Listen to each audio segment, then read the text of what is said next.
Welcome, everyone. Thank you for, are we started? Welcome, everyone. Thank you for being here this evening. We're at County Building. We're conducting our county council. We're at the County Building located on the 3rd floor in the council chambers. It is 7 p.m. on June 17th, 2025. We appreciate all of you wanting to spend your evening with us, so thank you. We will have a Pledge of Allegiance led by one of our councilmen, Kendall Thomas. Would you all please rise and remove your cap?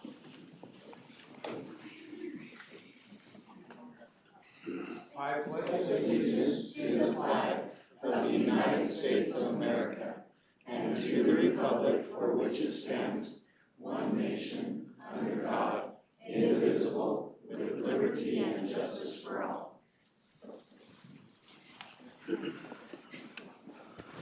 On the invocation, our pastor got COVID and was not able to come tonight.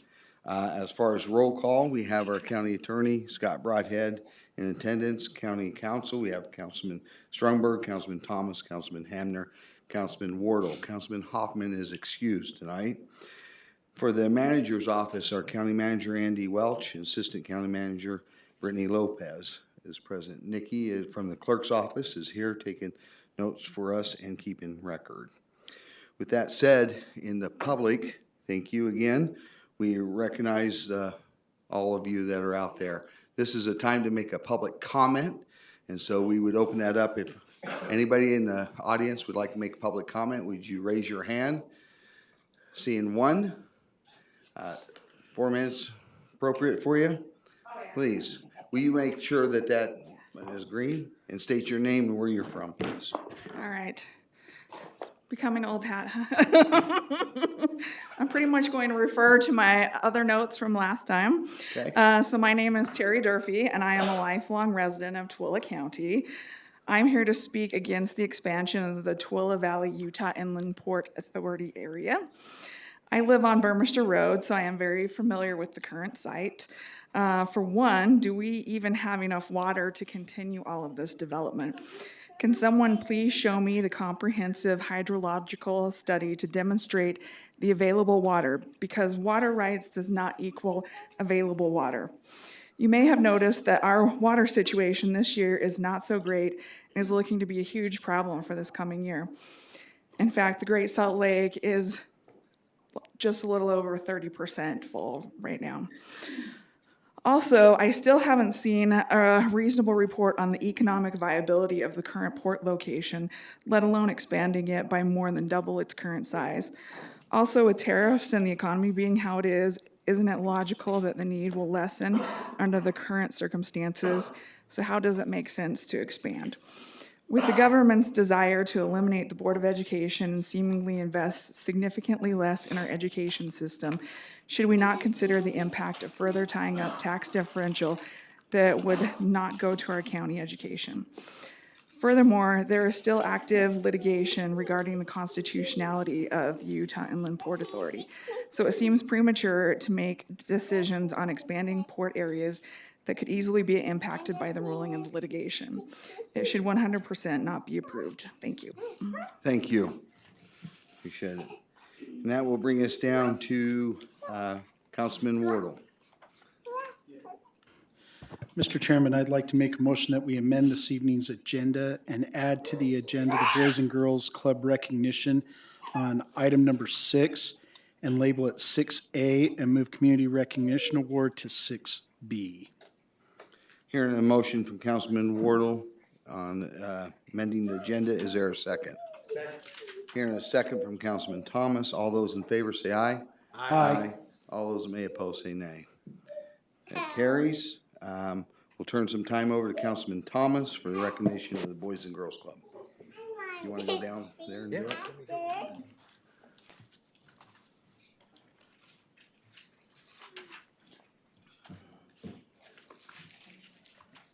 Whoops. Knock you out here before you get going. Hey, I'd like to introduce Taylor Gorringe and her mother, good friend of mine, Angela Gorringe. They have, maybe you like turn around and face the audience, so if you would. I don't know which way we face. They'll get to see the front side here in a minute. But they've been really involved in Boys and Girls Club here in Tooele for a number of years. In fact, Taylor has kind of grown up in the program, I think, haven't you? And so this last year, she competed against statewide for representing Tooele's club in the Boys and Girls statewide competition, and she won that. She won our local chapter or club here, went on to the state, and then you went. Have you already gone to national, California? Regional, yes. Regional. So she went down and competed in that, and so we're really proud of her in that accomplishment. And so I'm going to let her tell more about it. But one thing I'm really excited is the opportunities Boys and Girls Club gives kids, and has given you. You got an internship at a law firm this summer.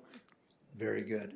So at this time here, I'd like to turn this over to Taylor to be recognized, and then also Angela, take the opportunity to tell the story a little bit about Boys and Girls Club. Perfect. Okay, do you want us to face this way now? Any way you would like to. Okay, it's you. So, part of my competition running for Youth of the Year at my Boys and Girls Club is to give a speech that showcases the ways that the Boys and Girls Club has impacted my life and helped me grow as a person, as well as impacted the lives of so many other children in our community and state. I'd like to share that speech with you guys now. As an artist, blank canvases can be terrifying. Endless possibilities and endless opportunities to make mistakes. Countless times I've sat frozen in front of that empty space, overwhelmed by the pressure to turn it into something meaningful. My name is Taylor Gorge, a Tooele Boys and Girls Club member of 11 years. When I first walked through the big blue doors of my club, Miss Starr was there to greet me and help me find my way to the art program, which immediately sparked my interest and began my love of all things creative. The paints that the club provided me were bright and warm, but outside of those walls, the canvas of my life was not so vibrant. At the age of 4, my family and I were forced to flee from my household, leaving behind not just my childhood home, but my drunk father, the bullet holes through the walls, and my childhood itself. I was forced to grow up fast, putting all I had into making sure everything was perfect, somehow managing to ignore the black streak of paint, slowly spreading its way across my masterpiece, turning the bright colors muddy and dull. 4 years ago, it finally took over. Between the struggles of COVID-19, my mom starting to date, and my father suddenly appearing in my life again, everything was thrown off course. I suffered from mental illness, constantly fighting my depression and anxiety. After reaching my breaking point, I was forced to reach out and seek help. I ran back to my Boys and Girls Club, which I soon realized had always been an available source of stability. There, a brand new canvas awaited me. Not in a literal sense, but meaning the blank slate of my life, free of all mistakes, blunders, and trauma. Most importantly, I had caring staff and peers around me who helped plan, sketch, and create the most wonderful masterpiece I could want. Thanks to some form of luck or miracle, the Boys and Girls Club led me to just the right place to learn about my future career. I joined a class in street law and was accepted into an internship at Foley and Lardner. I know I'll have my club support as I attend law school, eventually becoming a full-time attorney. My dream is to make sure that the youth around me can learn the same truth I have, that the challenges we face can help us become stronger than ever before. I now know that through my club, I'm not alone. I know that through the endless support my clubs provided me, I will proceed with confidence in painting the canvas of my life. Thank you. Very good. Thank you.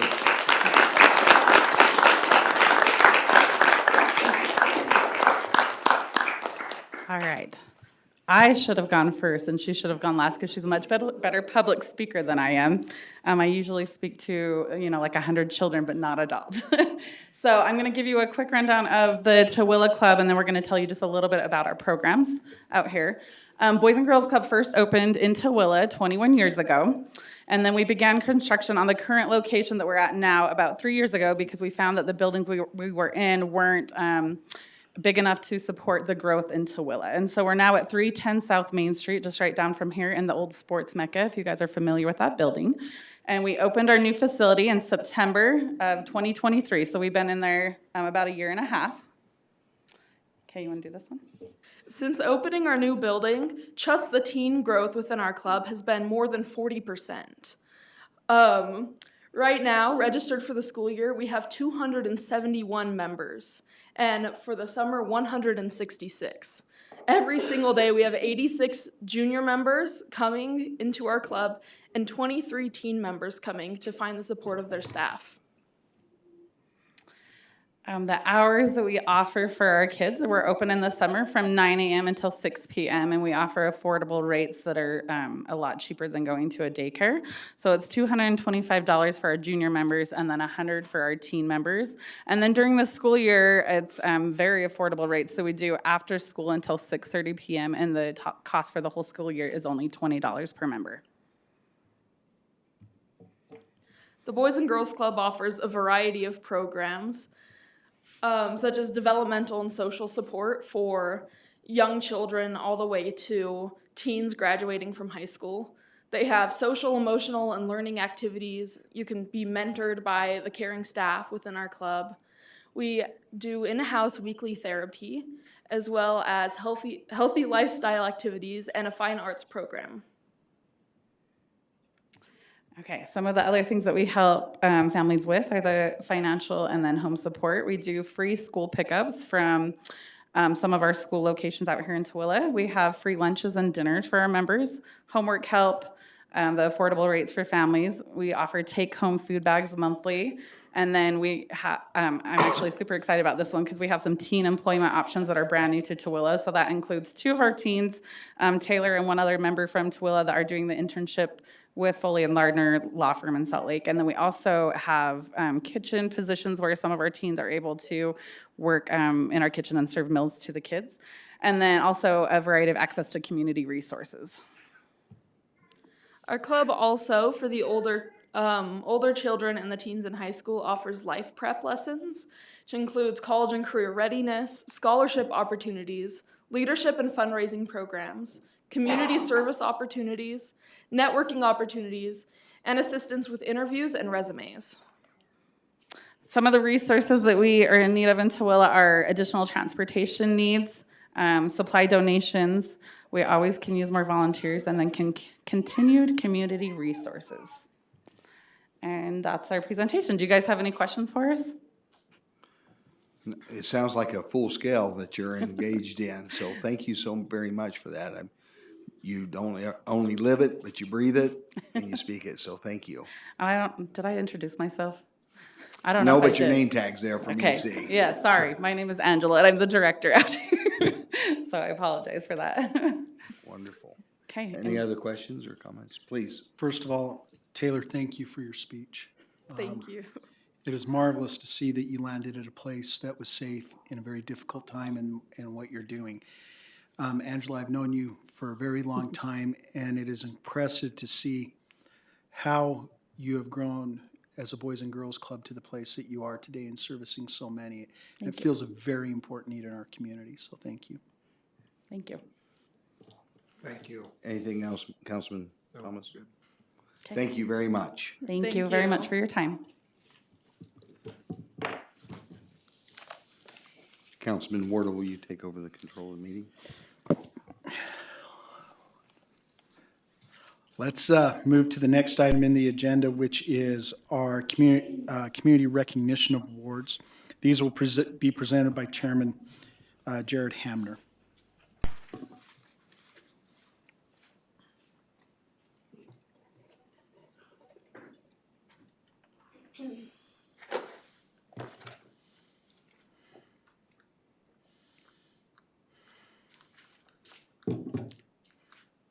I know you're all waiting if I was gonna drop anything, so that's why I had to make sure. You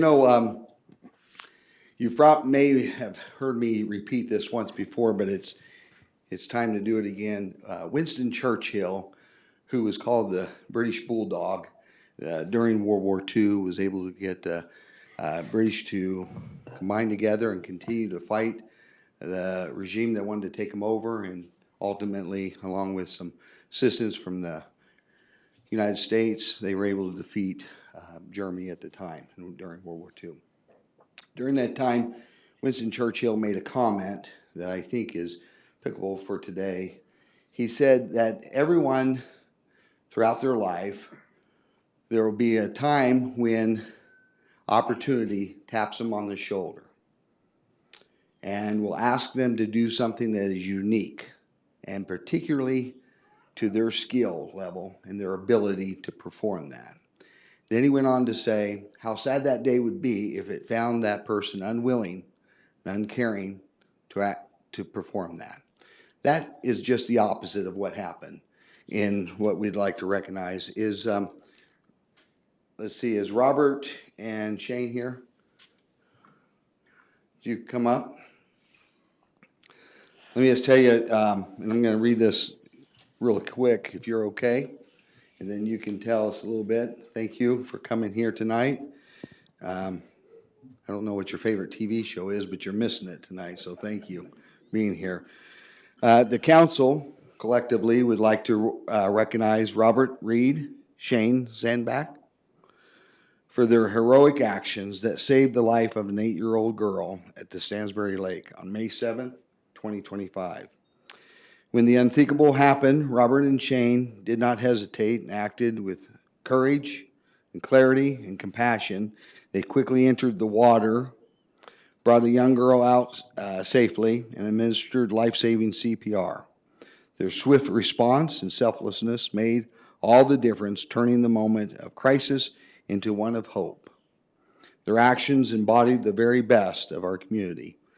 The instincts to this project that they acted upon, to act and to care for one another. Tonight, we honor Robert and Shane, not only for their bravery, but for reminding us the strength and humility that unites us.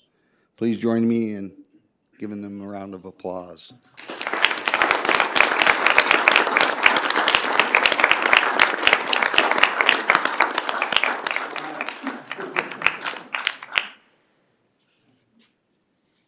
Mr. Reed? Pat? Thank you. And I'm sure if we want to get a picture with you on that. It is easy to see something happen. It is easy to see something happen and keep walking by. But these two took action, and because of that, the family is a lot happier today. So once again, thank you very much. Did you get a picture? Okay, wonderful. And we're going to give you one more round of applause. Did you want to say something? You sure? You can give us a song or something. Okay, thank you. Appreciate you. Jared, do you want Please. to have me introduce their family, if they have family here? Yeah, is your family here? How about your family? Second row first. Well, stand up, please. Thank you for being around such a young man and encouraging him. Thank you. Next, we'd like to recognize our employees that have been around for some time. I want to say longer than I've been here alive, but how about longer than I've been in Tooele County, some of them. So we'd like to recognize Jody, are you here? Where's Jody? Come on up. And Corey, will you come up? She's in the Rexon Park, and I don't have names on there. I'll have to, oh, here they are. Jody, Corey, you want to tell us a little bit about Jody? Sure. Jody's been with Tooele County for 10 years. She works out of what I consider one of the hidden gems in Tooele County at the Benson Grist Mill. She's actually a supervisor out there and a historian. And one of the things that I think she enjoys the most is she gets to stay up with the ghost hunters that are out there. So we're really grateful for what she does out there, and she organizes the team and does it and keeps the place running. So we're very grateful for her. Thank you very much. Thank you. Your family here with you today? No. Okay.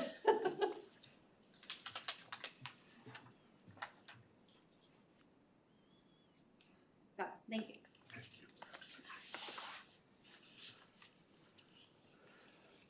Let's see, Alan, are you here? Is Alan here? No? Oh, had him be here. Judge Dow, come on up. If you didn't know, Judge Dow has been with Tooele County 30 years. My goodness. What were you, a teenager when you came, or? I've actually been here 38 years. I was a part-time employee. I started as a court bailiff in this room back in the late 80s. Wow. Did you have to wrestle anybody down or anything like that? Oh, yeah? He's big enough to do it, right? So, Judge, you've been here 38 years. We want to give you a recognition. Thank you so much for your service. You continue to show up for the community and for our citizens. Thank you so very much. Anything you want to say? Tooele County has always been good to me. I did it all. I was a court bailiff, correctional officer. Then I got out of law school. I got a contract, so I was a contract employee as a public defender. And finally, I got on full-time as a prosecutor 30 years ago. Wonderful. It's been a while. Well, thank you so much. Let's get a picture if that's okay.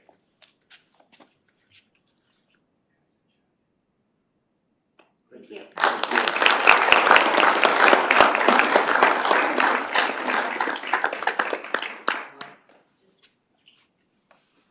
Yes, I know that they're unable to be here, but Kristen Bollender, 20 years, James Richard, 25 years, and Alan Anderton, 30 years, solid waste. And Sheriff, if you need another bailiff, when he retires, you might want to consider there. We're already talking.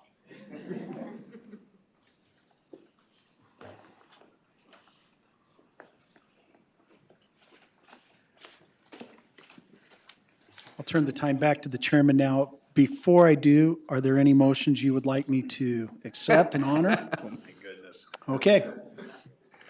Okay, we'll give the families opportunity, those that have been recognized, if you'd like to leave, and before we get going on our agenda, give just a minute.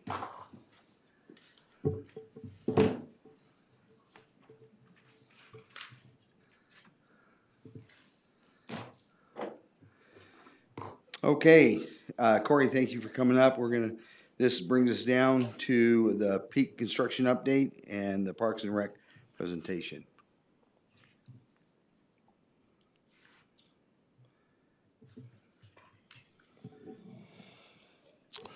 Good evening, council. Thank you for the opportunity to stand before you and present this evening. Just want to update you on the master plan and some things that are going on at the Peak Sports Entertainment Complex.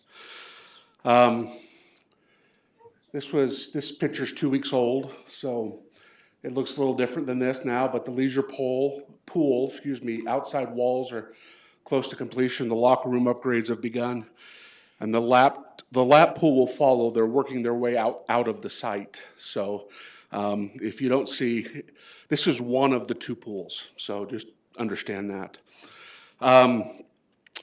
People ask, why is it taking so long?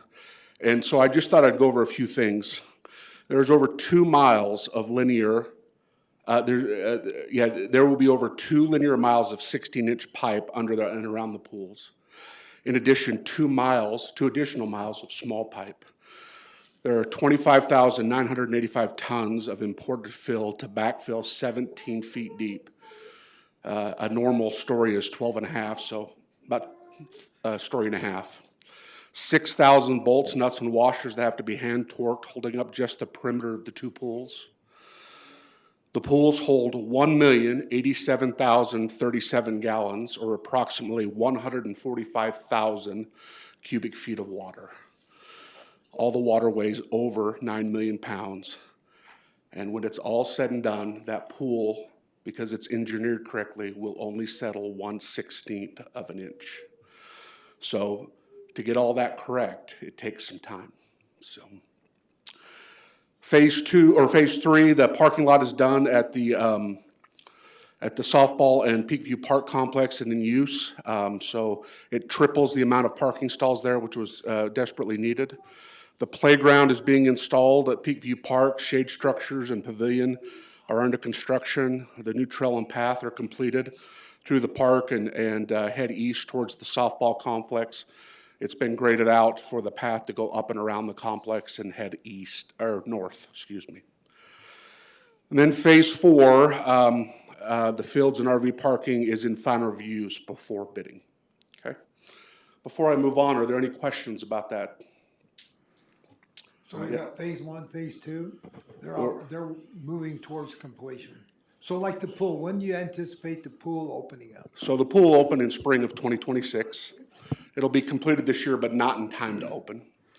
So, yes. On the parking, why do we have so much parking there? Is that just because people, from what I've seen, is people park up and down the street there, and it's not a safe way for people to, as kids are coming and going, it expands the parking significantly to get people where they should be. When they're Yeah, parking. if you're down there when there's a soccer event going on and a softball tournament, parking is needed.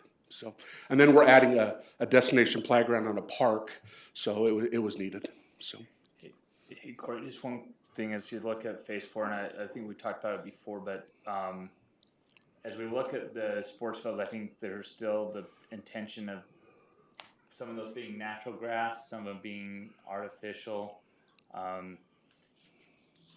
I think something we just need to think about is if we're going to continue to use that area to shoot fireworks, that we place that correctly, whether it's for the rodeos or whatever, so we're not ruining artificial turf lighting fireworks from that. So, well, the RV park will be in the middle of the fields, and I think that'll be plenty of spot. just having done it a few years, it's like the last couple of years, I'm like, yeah, we got to be careful, that we don't do it. So, Yeah. I trust you. I'm just bringing it up one more time. So. I just want you to know you just fulfilled the entertainment part of Eric's life with that discussion. That's great. All right. The need for Parks and Recreation. I just want to spend a few minutes to talk about Parks and Recreation. When people ask what I do, I tell them I work for Parks and Recreation, and then this is the question. You mean like the TV sitcom? And I explain that that's only partially true to a certain extent. Then the next question I get asked is, what do you just swing and slide down slides every day? Although not my main purpose, I will admit that I've swung on a few swungs and slid down a few slides and even down a zip line or two in my day. So, what's that? My point is there's generally some confusion about what Parks and Recreation professionals do and why we need Parks and Recreation. And I would like to spend some time this evening, just a few minutes, to further explain that, and most importantly, thank you for your investment in Parks and Recreation. In reality, it is not hyperbole to say that Parks and Recreation reach every facet of government and life. For example, did you know that the American Realtors Association said parks improve the local tax base and increase property values? Several studies indicate that the quality of Parks and Recreation is cited as one of the top 3 reasons businesses name in relocation decisions. Did you know American Forests, a national conservation organization that promotes forestry, estimates that trees in city parks save $400 billion in stormwater retention facility costs annually? When we talk about Parks and Recreation, we generally talk about 2 things: quality of life, which is true. Parks and protected public lands are proven to improve water quality, protect groundwater, prevent flooding, improve the quality of the air we breathe, provide vegetative buffers to development, produce habitats for wildlife, and provide a place for children and families to connect with nature and recreate outdoors together. The other thing we talk about is health and wellness, which is true. Significant evidence suggests that Parks and Recreation agencies provide meaningful opportunities for participants to advance their health and wellness through the provision of programs, maintenance of facilities, and stewardships of natural spaces. The Utah Recreation and Parks Association and the College of Health at the University of Utah have put together a wellness wheel. This is adapted from the wellness wheel used by substance abuse and mental health. There are 8 dimensions of wellness they've determined that Parks and Recreation touch. Physical wellness, of course, emotional wellness, intellectual wellness, environmental wellness, financial wellness, spiritual wellness, occupational wellness, and social wellness. And you can see around that circle all the things that go with each one of those wellness things. One of the key factors they found is that Parks and Recreation and other programs such as aging services, the Boys and Girls Club, have a significant effect, positive effect, on the aging population. It provides meaningful engagement, shared activities involving increased movement, connection in green space, peer support and empowerment, technology integration, structured socialization, and intergenerational connections. One of the things in the last about 6 or 8 years that has come out is the benefits of mental health. Brief story here. About 15 years ago, I was out checking a park. And there was an older gentleman sitting on a bench, and he was watching a 17-year-old young lady swing. As I walked by, he stopped me. And he said, "Do you work for the Parks Department?" And I said, "Yes." And he said, "That's my daughter. And she has significant mental health issues." And it's not an exaggeration to say that that swing set and this park has helped save her life. And then he went on to explain that that's the only place in which she could collect her thoughts and feel normal, as she would say. Now, you might say that's an anomaly, except for the data proves otherwise. The data proves that several studies confirm that separation from nature is detrimental to human development, that physician-diagnosed depression was 33% higher in residential areas with fewest green spaces compared to the neighborhoods with the most. Individuals reported less mental health distress and higher life satisfaction when living in green areas. And a strong body of evidence suggests that physical activity in green spaces has stronger mental health benefits than physical activity in non-green spaces. In the studies, this mental health awareness has become quickly one of the best benefits of Parks and Recreation. Did you know, for example, research by the Project on Human Development in Chicago neighborhoods indicates community involvement in neighborhood parks is associated with lower crime levels and vandalism. Access to parks and recreation opportunities has been strongly linked to reductions in crime and reduced juvenile delinquency. At the start of this presentation, I made a very sweeping, bold statement that Parks and Recreation affects almost all aspects of government and life. In this brief presentation, I have touched on the following aspects where Parks and Recreation have a positive effect. As you can see, it's almost everything.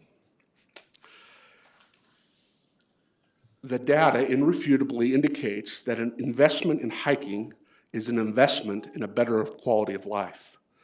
Spending money on soccer fields and leagues, playgrounds, and mountain bike trails creates a better and safer community. And we're very grateful that you guys do that. A lot of people ask me, why Parks and Recreation? But maybe the question isn't why Parks and Recreation. Maybe the question is, do we play enough? In the Newsweek magazine on July 19th of 2023, an article entitled "The Science of Play" stated, neuroscientists, educators, and psychologists say a weighty and growing body of evidence spanning evolutionary biology, neuroscience, and developmental psychology has in recent years confirmed the centrality of play to human life. Not only is it a crucial part of childhood development and learning, but it is also a means of young and old alike to connect with others and a potent way of supercharging creativity engagement. Play is so fundamental that neglecting it poses a significant health risk. Our motto at Tooele County Parks and Recreation is ready to play. And that is fun, but it's also a reminder to us that we need to have facilities and trails and different activities ready to play when people want to play. And it's also an open invitation to everyone to get out there and play. So the question that I have is, Are you ready to hike, to run, to swim, to bike, to ride, to walk? We invite all, everyone in the sound of my voice and throughout, and encourage them to get out and play. So tonight I ask, are you ready to play? Thank you. Thank you for everything you do for us. Appreciate it. You want me to throw it to you? Sure. I don't know if I can throw a curveball. That's why I said no, I didn't want to do anything. He likes fireworks, There you he go. doesn't know how to catch a soccer ball. Well, sorry, Councilman. Eric's really good at fireworks. Any questions? Thank you. That was a wonderful presentation. Any questions from the council? Go play. There you go. Or while you're sitting up there. Scott wants to go golfing. Corey, thank you, and thank you for working so hard for our community. Thank you. I'll bring up Jerry Houghton, our recorder, and AI-driven transformation of the recorder surveyor office. So are we getting the real Jerry Houghton or one that's AI has created? No, I'm just kidding.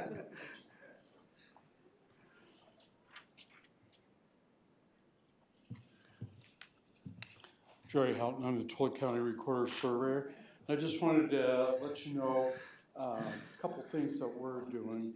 Our office has partnered with Medici Land Governance, which brings cutting-edge automation to our county records. We're modifying it to enhance efficiency, improve accuracy, and deliver value to the taxpayer. So just to tell you a little bit about what we're doing, workflow before and after. We were manually recording, and even through electronic recording, there's a manual process that goes on. Jerry, can you turn that mic a little bit closer? Thanks. The documents are increasing more and more in their complexity.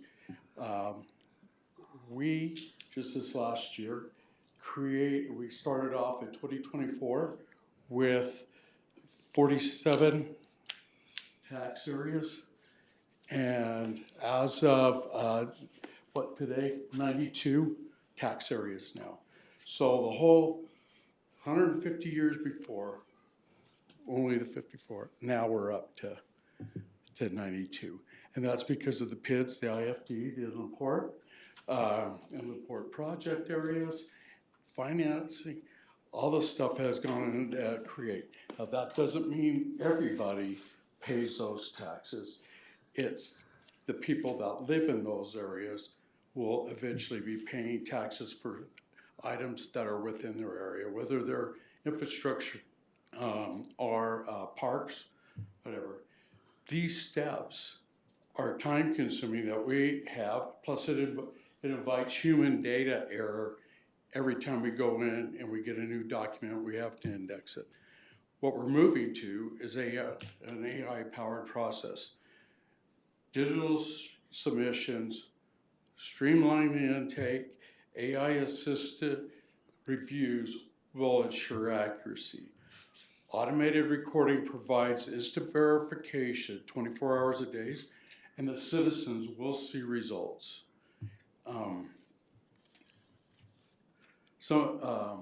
About Medici's, our MLG's technology, they're working with Tyler. They're working with Tyler, we have six actually now, electronic recording vendors. And this is the first of its kind to be able to do this in the entire United States, not just in Utah. They are, so by working with them, they're setting up protocols that will protect people's records and protect the validity of the recording process. Accuracy AI validation will help eliminate that human error. And the integration will be seamless throughout. They won't notice, the public won't notice, title companies won't notice, except for all of a sudden it's done a lot faster, okay? So here's some of the numbers that this is gonna do. And I've got some of them written here. 4,500 plus work hours will be saved in a year. That's equivalent to 2.17 full-time employees. Now we aren't getting rid of employees with AI. AI is a tool. We can now use them for higher value processes within our area. And that 4,500 man hours saved, let me tell you, it doesn't sound like much at first. Each document for recording, indexing, and verifying, we've done a study, it takes 17 minutes and 40 seconds to do that part. Now that's not back to back. Somebody's gonna record, a few hours later, somebody might index, next day, somebody might verify. In that time frame, when you multiply that by last year, we had 15,349 documents that we processed. That's how we come up with the 4,500 plus hours saved. Plus, with the reason we have a verification in place for human error, it'll actually increase decrease our error by 50%. And so that's huge too. That means that more accurate records coming in.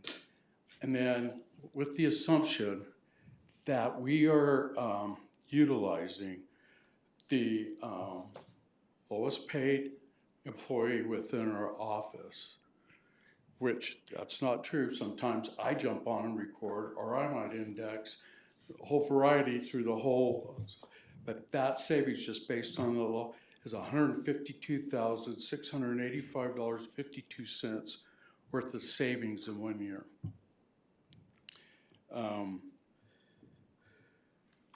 So our next steps.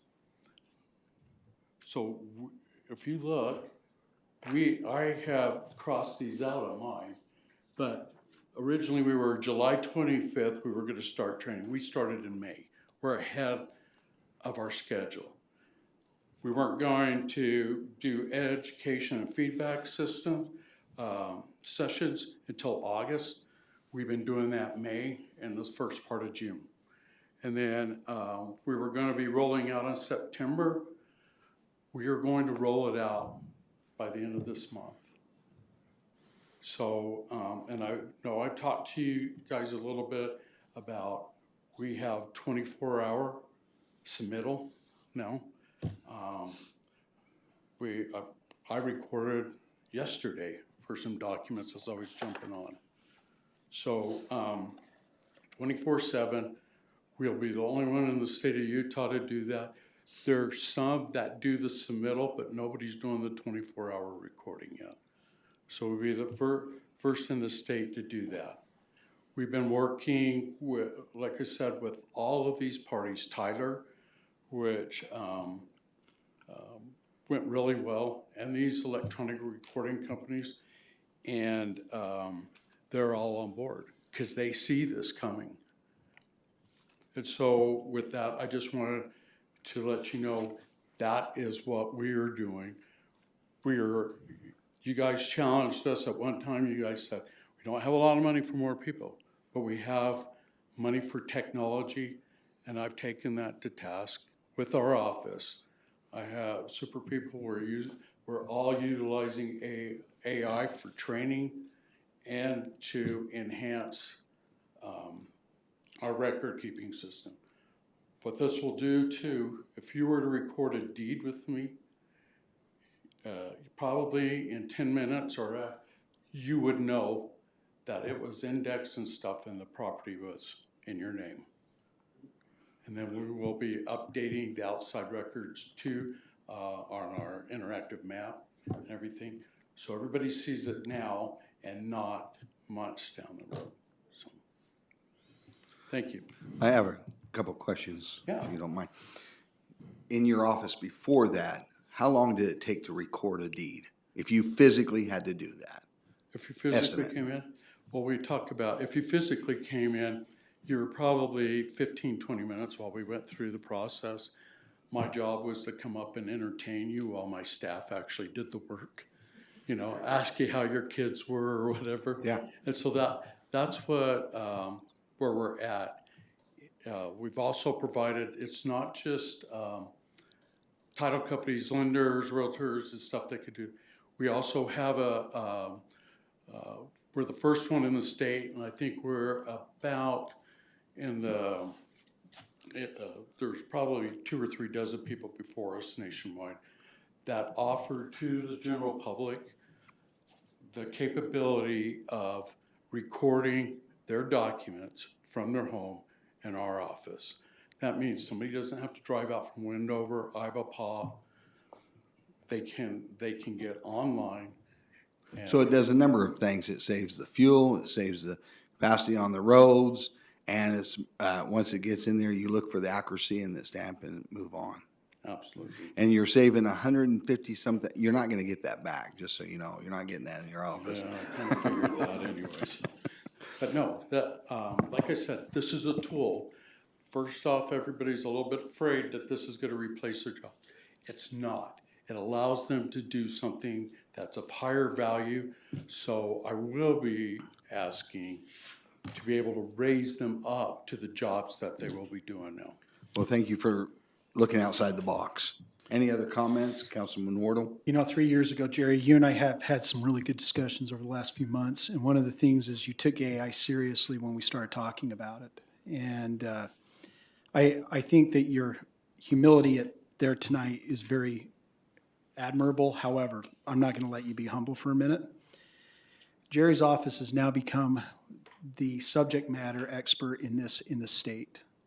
And other counties and his employees are now the ones who people look to for the example. And throughout the nation, you guys have been published in 2 journals now, and that's an incredible feat. I think number 2 is that when we talk about as an organization and growing as a government is inherently stagnant. I think it's been meant to be that way because when you're stagnant, there's consistency. But I think innovation with the ability to create service and meet the taxpayer where they're at is one of the great hallmarks of excellence in government. And I really appreciate your office not only leading the way in that, you're breaking down barriers because I think AI scares a lot of people. And there's parts of it that are terribly scary. But you're able to manifest and ring in that tool so it helps us as a government serve our citizens with excellence. And so I just want you to know I appreciate it and commend your efforts and that it's an important part of innovation. So Thank you. Just so you know, we're just getting started. thank you. Good.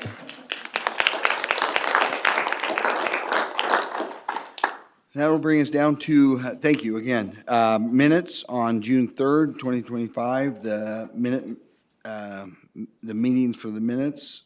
Is there any additions, corrections to the minutes? If not, Chair to entertain a motion.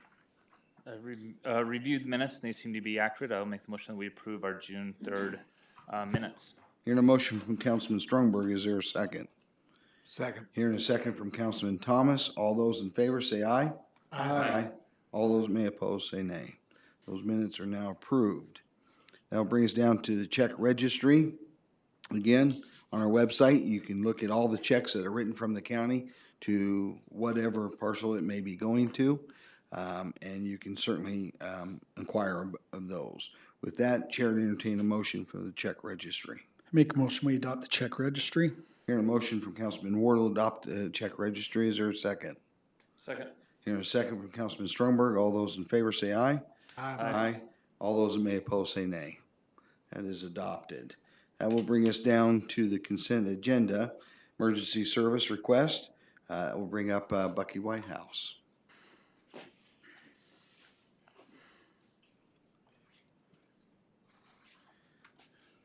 Good evening, Council. Bucky, Whitehouse Emergency Services Director. I have two contracts for your consideration tonight. The first one is with Genasys. Genasys is a evacuation software program that we use for in the event that we ever have to evacuate certain segments of the geography in Tooele County. What it does for us is it actually allows us to model if we have, say, a wildfire or if we have a hazardous materials event, and be able to determine what areas might be at risk or might need to be evacuated due to the threat of any type of physical emergency or danger that might be out there. It really is seamless and really a great tool for us to be able to use in those type of eventualities. The Genasys program is a very well-respected program. It was, as an example, used in Palisades in California during their most recent wildfire situations or emergencies that they were dealing with, and performed really effectively. Any other questions or comments for Bucky? Okay, Chair, to entertain a motion. So moved to approve item A and item B on that? We haven't talked about item B, but Okay, I thought Knox is, okay. You want me to hit item B really quick and we can do them both? Motion to approve an emergency service request that paid contract with Jensen. is there a second? Second. Here in a second from Councilman Stromberg, motion with Councilman Thomas. All those in favor say aye. Aye. All those may oppose say nay. That brings down to the contract renewal down on 9A. Bucky? Yeah, 9B, correct? 9B, did I Yeah, say A? okay. Sorry, 9B. No problem. We actually have a second software system that we're requesting to update. We're in need of signing into a contract for another 4-year period. This would be with Konexus or Alertsense. This is the system that allows us to do reverse 911 and to be able to notify the public if there's an emergency event, a severe weather event, or any type of eventuality where we need to have them take protective actions. And both these, we consider both these to be essential tools for our industry. Any questions for Bucky on that? I do have one. What about the towers? Does this software, we get the Wednesday, I think it's Wednesday afternoons, whatever. No, that's a separate system. Okay, that's a we different we one. deal with Okay, a I lot of didn't know if systems that was in interfaced my with that world. or not. Yeah, this is the one that sets off your cell phone. Does an iPause or a WIA type alert if we need to have you take action for evacuation purposes, shelter in place purposes. Allows us, anytime we have severe weather coming in, this is the system that would set off that alert for you to know there's a problem coming. Okay, Chair, to entertain a motion. So moved. Second. Motion from Councilman Thomas, second from Councilman Wardle. All those in favor say aye. Aye. All those who may oppose say nay. Thank you, Bucky. Appreciate you. I just want to make sure that system allows you to opt out. I'm still in the system in Georgia. I've opted out a number of times and I still get alerts and I think it's here. And so it really confuses me. Thank you. That'll bring up the contract with U.S. Magnesium LLC, deferral of real property tax sale. That'll bring up Mike Jensen and looks like Nate Harris from the county attorney's office. Council, we've been working together, Nathan and I have been working together the last 2 weeks on coming up with the verbiage that you requested 2 weeks ago in this contract, and have put that verbiage in there that shows that we actually changed the data and the amounts on that to reflect tonight's total broken out by years. And then the other provision was the default provision. It was requested that be amended so it wouldn't reflect that. We could actually default on the contract because we can't. We're being very gracious to U.S. Magnesium in this, and so I believe the new verbiage will meet the recommendation from the council. I reviewed it and it met every question and concern that I had and extended beyond there. So thank you. I think the county is very well protected in this agreement. Is that a motion? No, but I'll make a motion, we adopt the agreement. There's a motion on the table from Councilman Wardle to adopt the agreement. Is there a second? Second. Hearing a second from Councilman Strungberg. All those in favor say aye. Aye. All those may oppose say nay. That is adopted. Thank you, gentlemen, for working on that. It brings us down to 10 on resolution and ordinances. Resolution 2025-12, amending, increasing the 2025 budget. I'll bring up Alison McCoy, our county auditor. All right, council, I just have a few budget adjustments for you. The first ones that we have are for our emergency services department.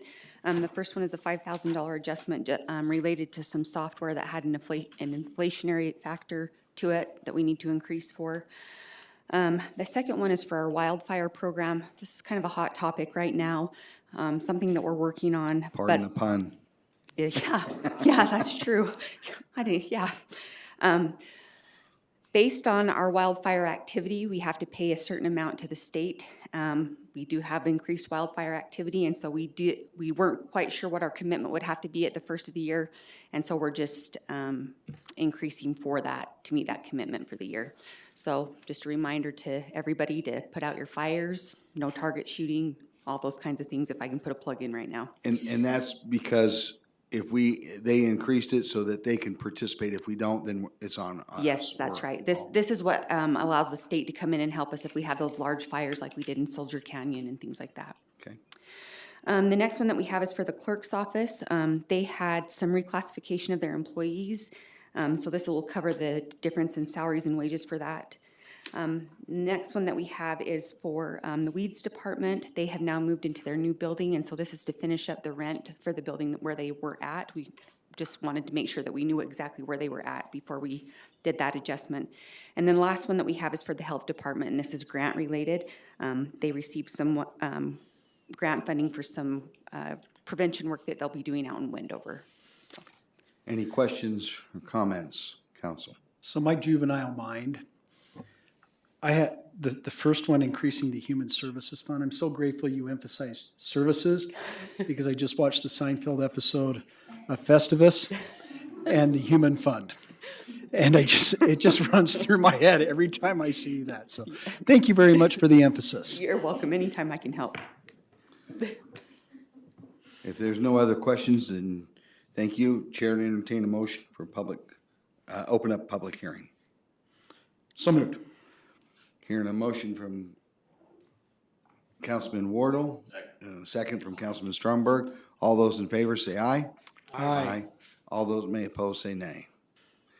Sounds like that passes unanimously. Public hearing is now open. Is there anybody by the raise of hand in the audience that would like to speak to this specifically that Auditor Alison McCoy has spoke on?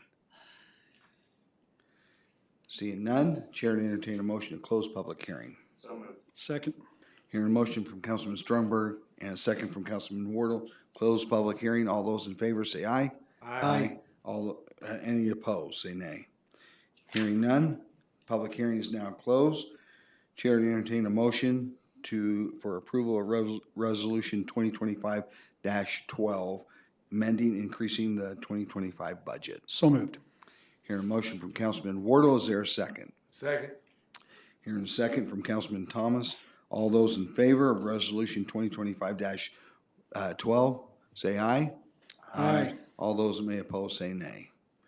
That is adopted. That will bring up Auditor Alison McCoy on resolution 2025-13. All right. Council, it is the time of year when we start everything that we the parts of our office that kind of set off a whole chain reaction.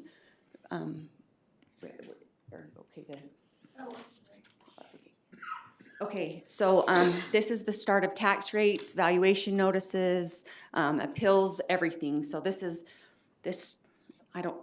speaking of Festivus, I don't know if this is Festivus, but this is where it starts.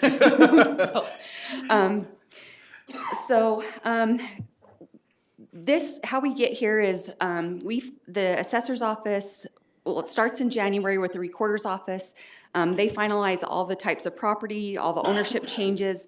They pass that off to the assessor's office. The assessor's office finishes up their values and all the types of property, and then they pass that to me, and I work with the entities to set a tax rate. This is where we ended on May 22nd, when the due date is. You can see that we've created some properties and we've lost some properties. My grandpa used to say you couldn't create new property, but we've created 2% more property in 2025 over 2024. You can see that we've had some growth in residential property and significant growth in commercial property over the last year. It's the Pac-Man report? That's what it's called. I have no Okay. idea why it's called the Just Pac-Man checking. report, but that's what it's called in the state You system. guys are not making this easy. I know. I don't make it up, but that's what it's called. So, certified tax rates are a very complicated system with a lot of parts that are included. And I always say when I start to explain it, it always sounds like I'm making it up, but nobody's been able to come up with a better, more fair system. And so thus we get the convoluted equation that goes into it. But property values can increase or decrease, but the actual amount of dollars collected for an entity should stay the exact same. That's the basic principle. And so the way that they do that is that if values go up, then the tax rate should go down and vice versa. So the only way that an entity can get new revenue is if there is new growth. And new growth comes in a lot of different ways. It can be actual new growth. It can be when a new area is created, like Jerry mentioned. So those are some of the ways that we get new growth. There is no inflationary factor with tax rates. So the only way, again, to reiterate, is that new growth. A lot of times you'll hear people talking about the tax rate floating down. That just automatically happens over time if an entity doesn't do a tax increase to keep that rate going, or rate the same. So I mentioned that if tax rates go down, or if values go down, tax rates go up. So we'll look on this next slide at what values have done over since 2016. You can see values have steadily gone up, but in 2025, they kind of leveled off. This is county-wide. So you can see last year they were 7.4. This year they're 7.8. These are in billions. So we would kind of expect values to kind of, or rates to go down, which they did. Yep. Yep, absolutely, yep. So values went up slightly, so rates are going to go down. One thing that's always interesting, and so you would think, okay, rates are going to go down, so our dollars should go down, but that's not what happens because we need to get the exact same revenue. So the next slide, it shows our dollars going up. You can see how that's changed over the years. I try to keep all the data in there so that you can see our trend. This doesn't mean that we've increased our budget because we've kept our budget the same because we haven't increased taxes. This is just kind of how it all works out. Because we do have new growth in there. All right, new growth.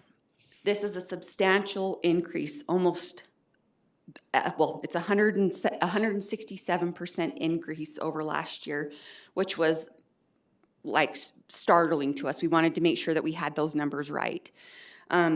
So this is led by the PID activity that we've had. We also did the assessor's office did a detailed review. Their detailed review area was in Grantsville this year. One problem, I don't know that it is a problem that we have is that property owners who do like sheds or additional structures on their property and don't get permits, that's where we can pick up a lot of the value. But if we don't pick it up initially, when they do build the structure, when we do our detailed reviews, that's when we do pick them up. And so all that counts as new growth. So even if they built a shed 3 years ago, but they didn't get a permit for it, when we do a detailed review and we pick it up now, then that's when we do that, or that's when we get the new growth for it. it doesn't go back, it's not going back to the year that it was created. Correct. Yep, exactly. Another thing is the RDA that we had in Tooele City sunsetted, and so when that goes away, all that comes back into the city as new growth.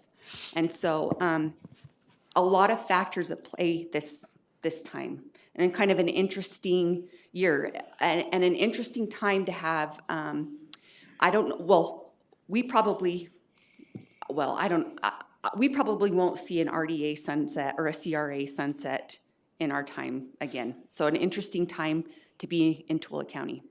So where is that, which RDA is that in Tooele? It's the depot RDA. It's the which one? The depot RDA. So if I'm correct in my thinking, the 70% of that tax increment was not given to the taxing agencies over the last 30 years. Correct. And that increment will now be coming to those taxing agencies. And the increase in value from that has been almost $300 to $400 million. Yep. Is that correct? Yep. Collection rates. So these next few slides that I have are a couple of different factors that go into it as well. So collection rates. When we can't collect, that spreads it out across everybody to collect. And so that has an increase in our property tax values. So the more everybody pays their bills, the lower our tax rate is for everybody. And so we want to try and keep that number up, and our collection rate has definitely dipped. And so that does play a factor in there. Last year, you'll remember that we had an issue with the centrally assessed properties. That has all been taken into account and has been, for the entities that took it in 1 year, that has all been removed. For those entities that are taking it over a 3-year period, this is year 2 of that.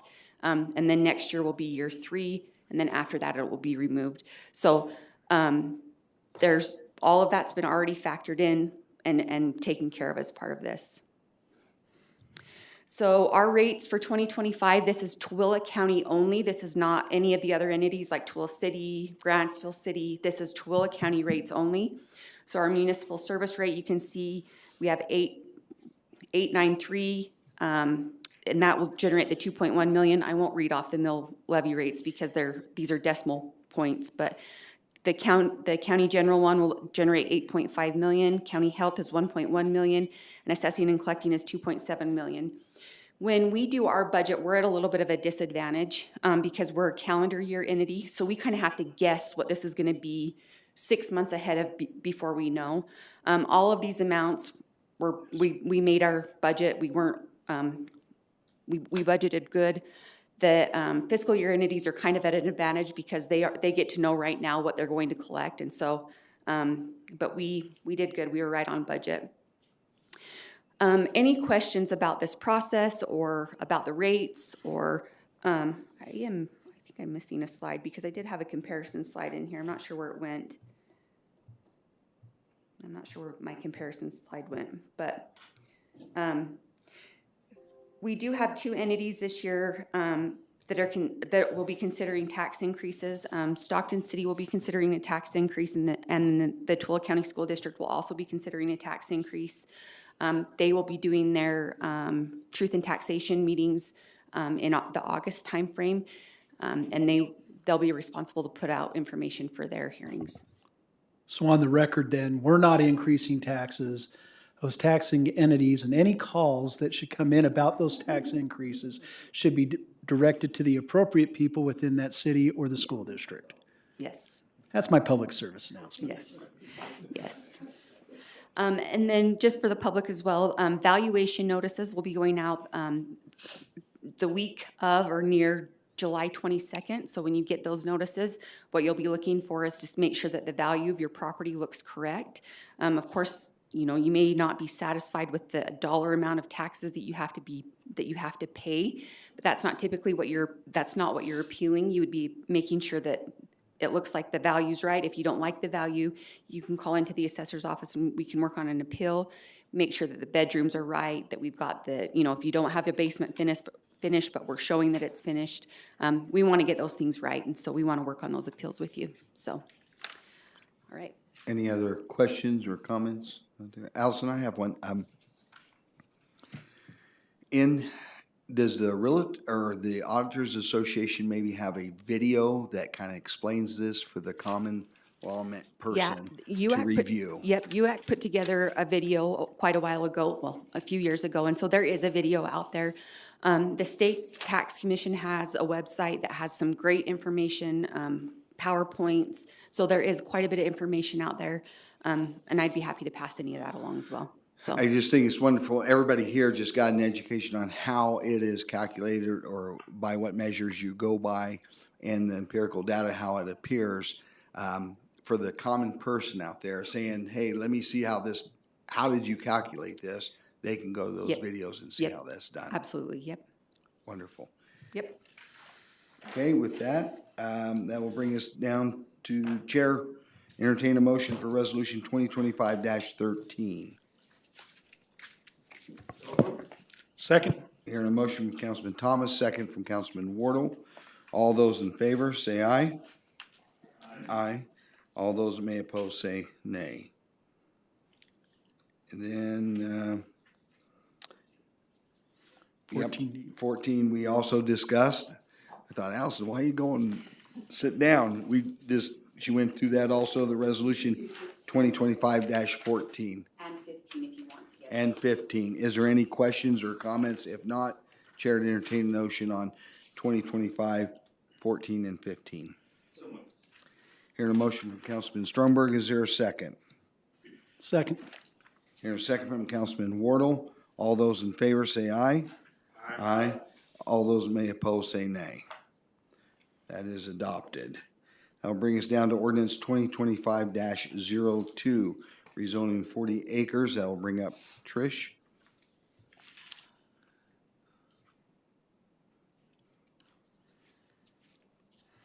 Hello, Trish DuClos, planning staff, just presenting a rezone. So this came before you a little while ago, and your request at the time was to send it back to planning commission to change the general plan first. So that's all been done and approved, and it's in effect already. So it's been approved for medium density. And so the applicant requests to go through with the rezone. When it went back through planning commission, they changed some conditions on it. The first conditions were 3 acre minimum. This time with the health department's studies that the applicant provided, as well as the state water rights, they felt that, so 6 of them voted in favor of the rezone with conditions that the lot sizes are a minimum of 2 acre lots, and the second condition is that no detached ADUs are allowed. They just felt like with the septic in the area, there'd be too many involved if each property could do a detached ADU and a home. So those were the conditions that they put on there. And then, planning staff just recommends that you look at what the planning commission discussed and their conditions, and then also consider your own, which could include any uses, dwelling unit density, building square footage, and the height of the structures. Any comments or questions for Trish? So just to be clear, planning and zoning passed this saying yes. They put some conditions that nothing smaller than 2 acres and no attachments. Correct, yeah. So 6 in favor with those 2 conditions, and then 1 commissioner voted unfavorable. Just felt that he was mirroring to the city's and the neighbors' concerns regarding the septic waste traveling downstream to negatively impacting the neighboring wells. But those have also been addressed by the health department. They don't feel like it's gonna be an issue. Health department did address that. And I see a finger from Councilman Thomas. Not the finger. Oh my gosh. A finger. Best finger. of us. Not the finger. Where's your mind gone to? Well, I went to this last planning and zoning meeting, and it was very good. But I had a question about the attachments. Is that like a mother-in-law attachment house? The detached ADUs? Was that what you're asking? Yeah, when it says Accessory their dwelling recommendation. units. So it could be, yeah, it could be anything where they want to rent it out and get some money from. It could be things that they want for their family members. It would just be an extra it would be a dwelling unit on that property. So there essentially would be, Can build a second house. yeah, So However you two want. houses per one lot. I was gonna ask the question that planning and zoning, with the climate that the current state legislature has to expand and make houses more affordable, increase higher density, is that a good idea to exclude attachment houses, knowing that we're currently in this housing? I mean, there's always a possibility that the state's gonna step in and require we put those in there, and then it would just, we'd have to allow those in there. But as of now, we're not sure exactly when that's gonna happen. But I think with this area, with their concerns of the septic and the water, I think that's a fair condition to place. And then one last comment. Yes. The meetings I go to, and I do try to go to most of them that I try to go to them, they do a great job. That commission asks really tough questions of each other. They push each other. And so Rochelle and. Yeah, they're very in-depth. Yeah, so very good committee you have there. Thanks. Thank you, Councilman Thomas. Any other questions or comment? I see Councilman Wardle. Councilman Thomas, I appreciate your question. If I may just go a step further. If we adopt with the recommendation of no ADUs, does that violate our affordable housing plan? And do we have substantial evidence? I mean, I've read through the packet. I know Tooele City's concerns. I also know Tooele City has a pipe right there. I mean, we're talking 17 lots, right, in looking at this. But it doesn't appear that those concerns downstream are the same concerns for the state engineer. And so I wonder, what would be the impact if we did say that they could have ADUs of a minimum square footage? I mean, it doesn't appear that there's anything that says that they shouldn't. No, the water and the septic, really, it wouldn't really matter. Because they have to have that septic system in there. They're drilling more holes in the ground. The water amounts, it's all the same to the state. So the building square footage is not gonna matter in that aspect. I think from a discussion standpoint to the council, we've sat now with our state counterparts for 6 weeks. And one of their concerns is that many of the bills that are aimed at zoning from a state level apply because of 2 counties. And one of them's us, the other one's Wasatch. I just don't think we ought to give the state any more fodder to come after us. I mean, it's in our housing plan. I don't know if it's that significant of an impact. At least all the studies that, it doesn't show that it appears to be. And all the studies were done with the idea that our ordinance was already in place. And I appreciate the Planning Commission's concerns. However, I also think that we've got to balance those concerns with a micro level look to a macro level look. And that is, do we really want the state to come in after us and take over our zoning? And this would be an example of why they would do that. So I love the recommendation only to the extent that it deals with the ADUs. And I think I would make a recommendation. I'm not making it yet. I want to see where the council is on adopting the rezone, but without the constraints of the ADU. And just keep in mind that internal ADUs are still allowed, so they can still do the internal ones. They were just concerned about all the septic. They were concerned about the detached Yes. ADU. Yeah, and that's just because of the sewage. Any other comments or questions, Councilman So Stromberg? if I can, so first, Trish, thank you, and if you would pass along the thanks to the planning and zoning for going through this. I know I was one that said, hey, we need to go back and start over with the master plan, so thanks for doing that. And I'm in line, I mean, I think that's the concern, right? I understand the possible impact with the detached ADUs, but I'm with Councilman Wardle. I don't know that we want to give the state a reason to say we're we're taking over. So, And as of right now, detached ADUs are conditional use permit, so they can get more studies on detached stuff as they come along. So that's. and I think that's exactly the way it's said, right? Let them come in and say what it is. It's conditional. Since it's conditional, you can work on, does it make sense? What are the limitations at that point in time versus, stopping it at this point? So with that, I will make the motion that we approve the rezone of 40 acres, keeping the recommendation of the planning and zoning to 2 acres, but no restrictions on detached ADUs. Hearing a motion from Councilman Strongberg, if there's no other discussions, I'd entertain a second on that motion. I'll second it. Here's a second from Councilman Thomas. All those in favor, say aye. Aye. All those may oppose, say nay. That is adopted. Thank you, Trish. Thanks. That'll bring us down to Resolution 2025-07.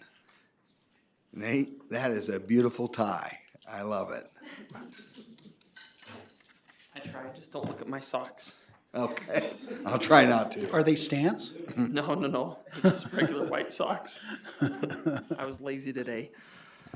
Thank you, Chairman. I'm Nathan Harris, Deputy County Attorney. And the resolution that you have before you in 2025-07 is a resolution supporting the expansion of the Utah Inland Port area within Tooele County. The Utah Inland Port has requested that the council adopt a resolution that incorporates quite a bit more land and than what was originally thought of.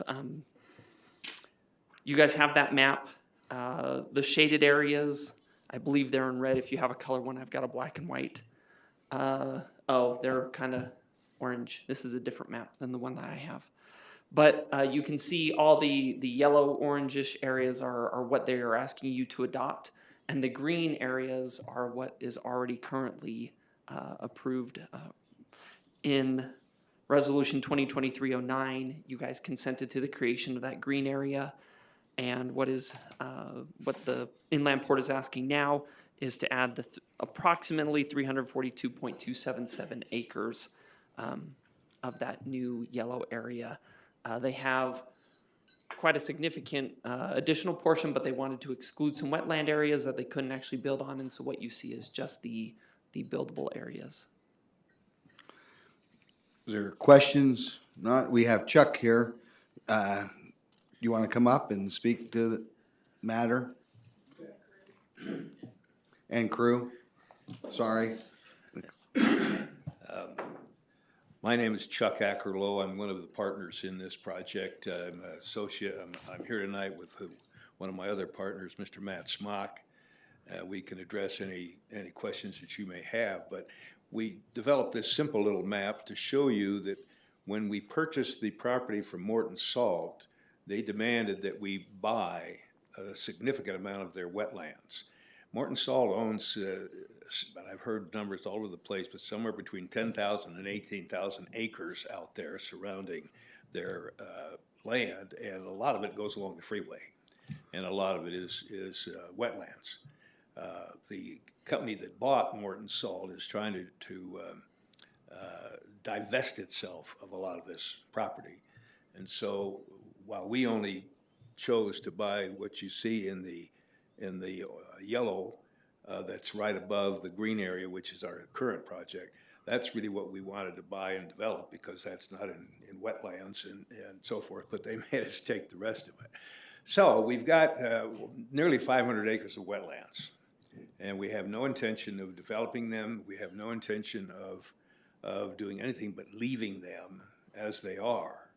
Now, there is a possibility that we might create a wetlands mitigation bank, which is something we'd have to do through the U.S. Army Corps of Engineers. We have had mitigation studies done on all that area, so we know where the wetlands are and where they're not. In that area that you see that's kind of blue, there is some land in there that could be developed, but we have no plans to add that into the project area. So the project area that we're asking you to approve does not include the wetlands, so it would not be developable. And I want to be sure everybody understood that. We had no intention of ever developing it. If we did anything, we might commit it to a wetlands mitigation bank, but that's a decision to be made down the road, and we're not really talking about that today. Nathan's quite right. The green area is the current project area.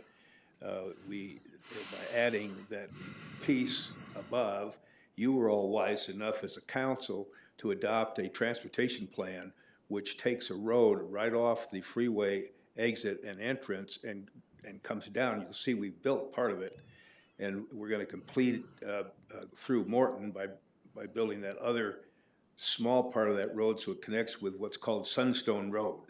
And eventually that will go all the way down to Highway, I think it's 138, and connect with the 112 down there right by the Maverick. So that is something we are doing. We will own that for a while in the public infrastructure district and maintain it and so forth, and probably will have that in the public infrastructure district for the term of the bonds. So that later on, maybe 10 years, that might change, but at least initially, we have the responsibility of maintaining snow removal and so forth for the roads, as well as for the water and wastewater facilities, which will be in this summer on the property. We have two pieces of property that are under contract. One is a 45-acre piece that's going to be rail served, and another one is a truck stop travel center. They will make their announcements in due time as to when they're going to open, but we are working with them right now to get the land plan done and be sure they have the utilities to them. Obviously, the travel center will be a great boon to that whole area and to that intersection, and of course a great sales tax revenue operation as well. The county was very wise in setting that whole area aside for industrial development, but it's tricky. You can't, because there is land that is wetlands, and you got to stay out of it. And we've done everything we can to do that. And the one area that we have crossed on the green, if you can see just barely where the rectangular piece is, you'll see right down through the middle of it, sort of off to the east a little bit, an area that is wetlands. And that is being kept wetlands.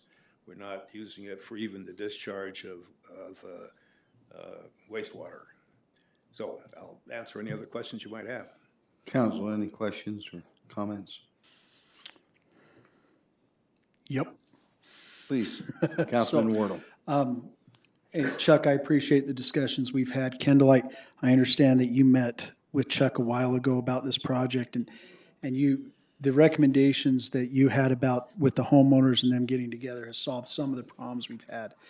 And your willingness to step up and buy that property has been much appreciated. I expressed my concerns about wetlands. I think part of our problem with the inland port in Salt Lake, and I think that there's an absolute differentiation between the two, is that they built on wetlands. They filled them in. And my concern is with this property that it doesn't get built in. And I don't know how we do this. I know that you're working towards the creating a wetlands bank. It's an expensive process, but it keeps it free from development perpetually. My question is, if the wetlands bank does not work, and I know you guys are going to be going through that process, are you willing to allow us to place on this, and Nathan, I don't know how to do it, but a position that if the wetlands bank isn't formed within 5 years, and we give you that 5-year extension, that will place the wetlands in a conservation easement? Because that will keep it from building perpetually forever. In fact, we probably might just do that earlier. Okay. I mean, we really don't have it. Right now in Utah, there is a wetlands bank, and it still has available land for dedication. we have been approached by an out-of-state company that wanted to look at purchasing this property, and all they do is do wetland mitigation banks.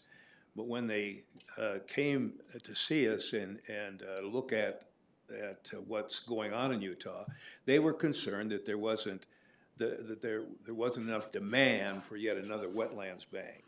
So Matt and I and our other partner Mark have just decided that, hey, just sit for a minute. If you have a better solution of dedicating it to, those are tax benefits that come to the property owners when you do that, we'd be all in favor of it. I think and this is gonna sound antithetical to who I am, because I've been a very much property rights guy. I'm very much a development guy. I think that we are in trouble with our workforce here. Our percentage that continues to drive to Salt Lake is 75 plus now %. It's not feasible for our schools.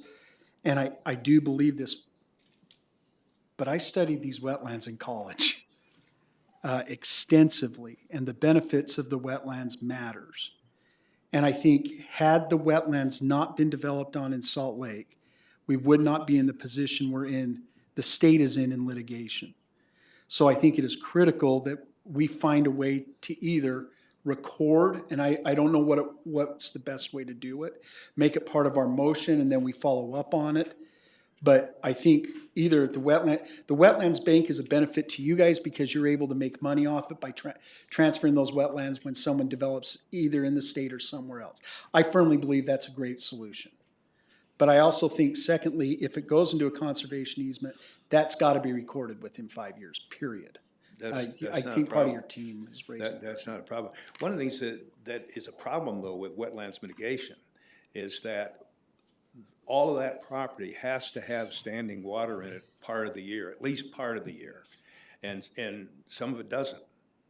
Its water table is high, but there's not standing water in there. So if we were to go into wetlands mitigation, we would have to create a way to pump water into wetlands in order to make them wetlands. And that's the cost. It's a heavy cost. It's much heavier than we thought that when we first started. And I think there's a chicken and egg issue with that. Yes. I mean, when we've looked at weather cycles for the last 100 years, it appears we're in a weather cycle versus a problem, because that has been an issue when we talk about that. I do believe they'll be full of water again one day. I do believe we'll go through a cycle again one day. I think the businesses that choose to locate there are going to deal with flooding one day, or have to deal with that. But I also know it is critical that we preserve that area. And that seems antithetical to anyone who would ever talk to me about environmentalism. But it's critical. And so I want to make sure that we hold on to that. I ought to inform you that on Higley Road, we are going to need to spend some time with the county manager and his staff. We now front Higley Road, as you can see, quite a ways down, and we've already removed 2 homes. We bought them, and the people have moved, and they got new houses and so forth. And then Councilman Thomas introduced us to the lady that was running the zoo there. And we had a lovely meeting with her, but unfortunately she was killed in an automobile accident. So there's a question as to what's going to happen to that zoo. And then in addition to that, there are 2 more houses along Higley on the north side that we now own, and they have been vacated. Higley owned each one, and they've been vacated, so they'll soon be torn down. We're trying to clean up that area too. So I don't know, that's one of the questions the council's had, and Rochelle Custer has talked to us about a number of times, is that, it became a dump area for a lot of things, and slowly but surely we'll have get that cleaned up and turn it around, but it's going to take some time. Yeah. Yeah, if somebody stand up or like me. Chuck, I just wanted to speak to the wetlands a little bit. Stephanie Pack, I'm with the Utah Inland Port Authority. I manage our project areas in northern Utah, including the Tooele Valley project area that we're in discussion today. I wanted to speak to our wetlands policy. Because there are wetlands, jurisdictional wetlands located within this project area, it falls into our wetland policy, which sets aside 1% or up to 3%, but today it's at 1% of the differential or increment collected in this project area to wetland preservation. These funds will go towards anything that goes above and beyond what is regulatorily mandated by a development to mitigate. So those, we have 1% set aside for wetlands preservations. So if this area, if we wanted to do something above and beyond just setting it aside in a conservation easement, if we wanted to put money towards a restoration project, we can put those funds towards that. It is up to the council's discretion to increase that percentage up to 3%. We would likely do that just to the areas being amended into the project area. So the existing area will remain in 1%. It is up to the council's discretion if you want to change that, but our recommendation would be to increase the percentage on the additional acreage if needed, and we can put those funds. Regardless, this new acreage will also have that 1% set aside for wetlands funds. It's not an insignificant amount, and we have a policy in place that allows us to review projects, restoration projects or revitalization projects, or even the purchase of land for buffers or conservation. So just wanted to inform the council of that policy. That is something that's already in play. Thank you. And state your name one more time. Stephanie Pack with the Utah Inland Port Authority. Thank you, Stephanie. Any other questions or comments from the council? Did you want to add something, Nathan? Or, okay, Councilman Thomas. You know, Councilman Wardle, I really appreciate your sharing your thoughts about the wetlands. You guys have got great intentions. You say you don't have any plan, but what if the next person coming in, the new buyer, if you were to, somebody else was taking control of that, how do we know that wetland gets preserved? And I appreciate your comments about it. But we're all going to change. How do we make sure that it happens, that it stays in wetlands? That's when we walk away, we vote tonight. I mean, I'm leaning towards approval, but I am concerned about the wetlands. First of all, we're not including it in the boundaries of the project area. So if we did anything with it, we'd have to come to the county. Our interlocal agreement that we have with the county only pertains to the land that we have in our project area. Anything outside of that, we would have to deal directly with the county manager and your staff, and if we wanted to go develop it, which we have no intention of doing. But I think that's your first safeguard, is that we can't do anything with it under our interlocal agreement with you. We're only entitled to develop within these boundaries, and we've left the wetlands outside the boundaries. And so I hope that gives you some comfort. Thank you. I appreciate, Chuck, your position, but when you guys are done with this property, the wetlands can be developed by someone else. I know they're not in the project area, but they can be sold at the end of the day, and so. Then let's put the. So I'm probably going, Kendall, if you don't mind, I'm gonna make a motion. I just wanna know, Nathan, how do we get this in? Can you make it as a separate motion? No, I think you're gonna have to bring it in the motion with, so Nathan, if I were to make a motion that we adopt resolution 2025-07, amending it to indicate that the wetlands must be put into a conservation easement or a wetlands bank within 5 years, how do we do, I mean, is that what I would do? Yeah, and that would give them, and that would give them the opportunity to pick which one they desire. Okay, I'm just looking at the resolution real quick. Give me. Just looking, so looking at this map, you can see down in this green, there is some, and that's what was referenced, the 1% on that green area is this wetlands here.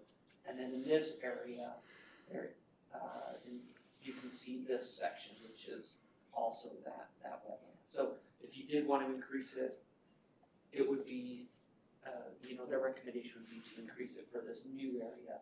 The green would stay the same at that 1%. Are you talking about this area here? So this is in the green. And then this is in that new proposed area. Right. Yeah. I don't have the I next just know numbers. that I was part of a zoning request in Tooele City where they switched property within hours, and we've paid a serious price with that.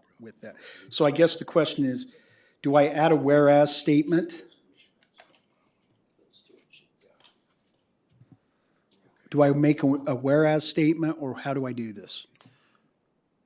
You would approve it with the condition that the wetlands, that the land be either put into a wetlands bank within the 5 years, or that there be a wetlands conservation easement that would be recorded. Okay, As part of the motion, and then. okay, so my question is, how do we enforce it? Now that is the issue. I mean, maybe the requirement of conservation easement within 5 years. Yeah. Yeah. Why don't you make it And then- within 1 year? I'd be glad to do that. I was trying to be fair to you. If not, I mean, then the condition would be that Yeah. you could. This is a decision we can Okay, take. okay, yeah, I the know. resolution I just want to would- make sure yeah. we have it on the record. Yeah. I love you. I mean, Mr. Smock, known you many years ago, your family at least, and Chuck, we've done great work in Tooele City. You've always fulfilled your promises.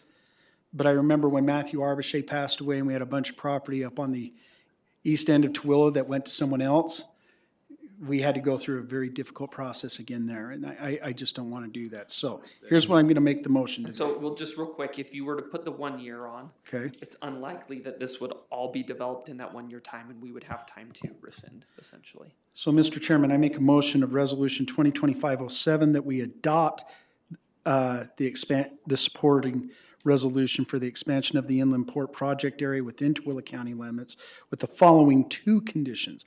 Number one, that all wetlands discussed tonight in the map, I don't know what this is as an exhibit, be put into a conservation easement or a wetlands bank within 1 year.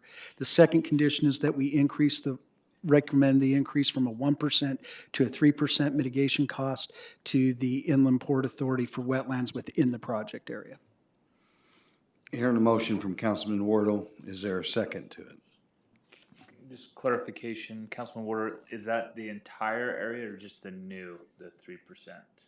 Well, I think it's wherever we have wetlands within the project area, because I said project area, right? So what that 3% is, it's 3% of the differential. So you'd Correct. just be setting aside 2% more of that differential for wetlands projects. So let me just amend, let me try this again. Let me withdraw the motion. May I do that? You may. Mr. Chairman, I make a resolution, we adopt 2025-07 with the following two conditions. Number one, that all property discussed in the map that we have before us tonight, that is wetlands area not in the project area or the expansion of the project area, be converted into a conservation easement or a wetlands bank within 1 year. The second is that we request that the wetlands within both the amended and project area be the wetlands differential be increased to 3% over 1%. Hearing a motion from Councilman Wardle, second from Councilman Thomas. Any other discussions or comments? Seeing and hearing none, call for a vote. All those in favor say aye. Aye. All those that may oppose say nay. That is adopted. Thank you. Now bring us down to action items, approval of the 2025 tax sale parcels. Now bring up our auditor, Alison McCoy. All right, council, we did hold our tax sale. We did end up selling 7 parcels when all was said and done. We were able to collect $8,999. We did net from the tax sale, we did collect $164,000. Unfortunately, we did end up selling a home. This is the first time that that's happened. It was a very difficult decision, but we were unable to contact the homeowner. We will be able to give that homeowner just over $146,000 though, so that they can reestablish themselves somewhere. I just need you to go ahead and approve this. We do have that check ready to give to that homeowner first thing tomorrow morning and be able to move forward. if you're not able to contact, how are we gonna give them the check? As soon as the sale was complete, the new purchaser of the property posted notices all over the property, which we had also posted notices, but that one got attention. And so they've been to the county. Okay. Okay. Any other questions from the council? Chair would entertain a motion. Move to approve. Hearing a motion from Councilman Thomas to approve, is there a second? Second. Hearing a second from Councilman Stromberg, all those in favor say aye. Aye. All those may oppose say nay. Thank you. That is adopted. Thank you, Allison.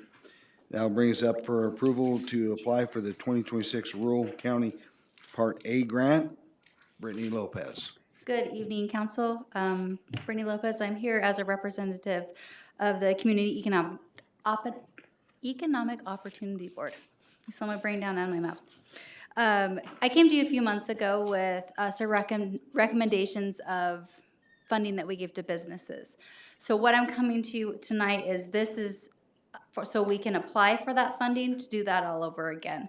And what we've done as the board is we've made some recommendations for how we would utilize the funding.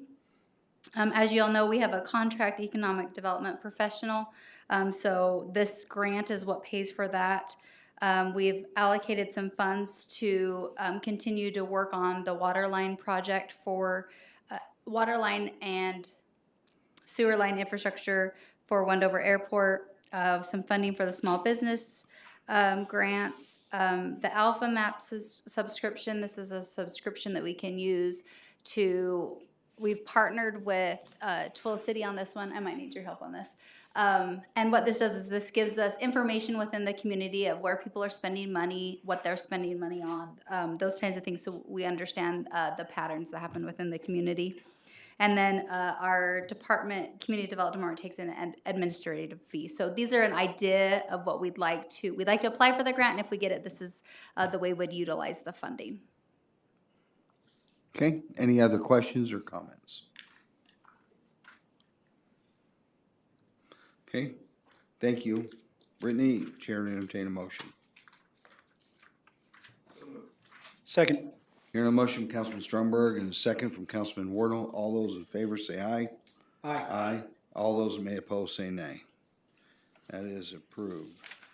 That will bring us down to boards and committees. Council, continue to work on your audit committee, the vacancies. Thank you. And we have one here for the Economic Opportunity Advisory Board. Mr. Chairman, would you like me to present that? Thank you, Councilman Wardle. Angie Davies has applied to be part of the board.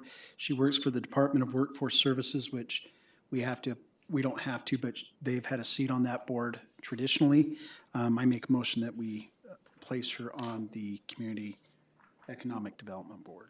I think she has great insight also, Councilman Wardle, to be able to talk about the workforce availability throughout Tooele County. So that comes with some vital information. Thank you for that.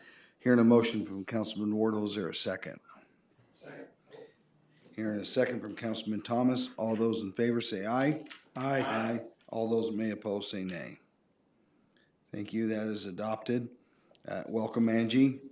Also, the Historical Preservation, Housing Authority, Lake Point Cemetery, the Planning Commission, Recreational Special Service, and Rush Valley Water, and the Tourism Tax Advisory Board. With that, we go to council update. Councilman Stromberg. Nothing for tonight. Okay, Councilman Thomas. Councilman Wardle. Pass. And Councilman Hamner will pass. That will bring us to the manager's update. Andy Welch. Yeah, just a couple quick updates. I think I sent to you earlier a presentation by UDOT. We had a meeting with them this last week as well, but they presented on some of the projects they're working on. So we'll be making sure we get the word out. As you know, SR 36 southbound is just about completed, but they just started northbound and then work on I-80, which has caused some disruptions now.